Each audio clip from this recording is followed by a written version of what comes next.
Hello students! Today we will finish our exploration of the character of Mr. Hyde from Strange Case of Dr. Jekyll and Mr. Hyde. We will explore the next of Mr. Hyde's key characteristics, focusing on his disruptive and menacing nature. Mr. Hyde's sinister character causes widespread fear and terror amongst the Victorian society at the time. We will also take a look at how his character becomes a catalyst for death, further instilling fear in society. Lastly, we will look at how his character and menacing acts have the ability to transform the streets of London. By the end of this lesson, you will be able to understand how Hyde's character disturbs the traditional rhythms of society and leaves chaos in his wake. Let's dive in! Let's delve into the character of Mr. Hyde and how his actions disrupt the very fabric of Victorian London. Hyde's brutal murder causes terror and societal upheaval. This is clearly illustrated in Chapter 4, the CaRu murder case, where Stevenson writes, "Nearly a year later, in the month of October, 18, London was startled by a crime of singular ferocity." The word startled here captures the collective shock experienced by the entire city, not just the immediate victim, Danvers CaRu, or the maid who witnessed it. The crime's sheer brutality sends waves of fear throughout London, disturbing the public's sense of safety and order. This widespread terror is particularly significant in Victorian society, which valued civility, rationality, and moral integrity. Hyde's barbaric violence shatters these values, forcing citizens to confront the uncomfortable truth that evil forces exist within their society.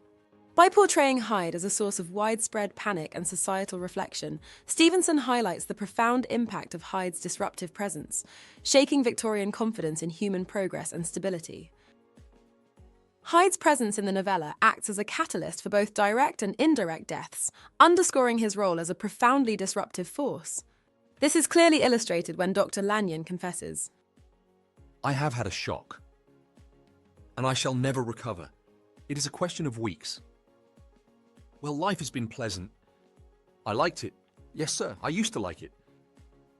I sometimes think if we knew all, we should be more glad to get away." Hyde offsets the psychological stability of those who encounter him. Dr. Lanyon's confession in this quote reveals the devastating impact of witnessing Hyde's transformation. This moment of revelation not only leads to Lanyon's own demise, but also leads him to a grim conclusion about the human condition. The knowledge of such horrifying possibilities is so unbearable that it makes life itself undesirable. Hyde, as the living embodiment of these dark truths, represents a force of profound disruption. His mere existence challenges the foundations of Lanyon's rational worldview, ultimately resulting in Lanyon's death and his belief in the lack of purpose in life. This indirect death highlights Hyde's power to disrupt not just through physical violence, but through the existential dread he instills, making him a harbinger of chaos and a symbol of the novella's exploration of the darker aspects of human nature. The eerie transformation of London's streets into a desolate and ominous landscape underscores Hyde's pervasive influence, highlighting his power to disrupt not only lives and societal norms, but also the natural order and the environment itself. As the novel describes, the wind made talking difficult and flecked the blood into the face. It seemed to have swept the streets unusually bare of passengers besides, for Mr. Utterson thought he had never seen that part of London so deserted. The description of London's streets coincides with the story's descent into its darkest moments, marked by multiple deaths and the looming threat of Hyde. As Utterson and his companions approach the scene of Jekyll and Hyde's final climactic act, the unsettling change in their surroundings serves as a testament to Hyde's disruptive force. The wind, making conversation difficult and flecking blood into the faces of Poole and Utterson, symbolizes the chaotic and violent presence that Hyde brings into the world.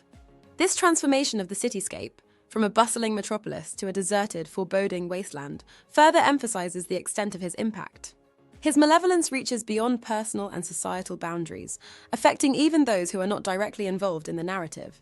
Hyde's ability to alter the very fabric of the environment reinforces the notion of his profound and pervasive evil, suggesting that his influence extends into the natural world, creating an atmosphere of fear and unease that permeates every corner of the story. And that brings us to the end of today's lesson, students. We explored Hyde's brutal actions, which spread terror and fear throughout society. We then looked at how his presence and actions catalyzed death, as seen in the aftermath of Dr. Lanyon having witnessed the transformation of Hyde. Lastly, the eerie transformation of London's streets showcases Hyde's ability to alter the fabric of his surroundings. Through these examples, we see how Hyde disrupts societal norms, instills existential dread, and alters the environment itself. See you next time as we delve into the character of Mr. Utterson.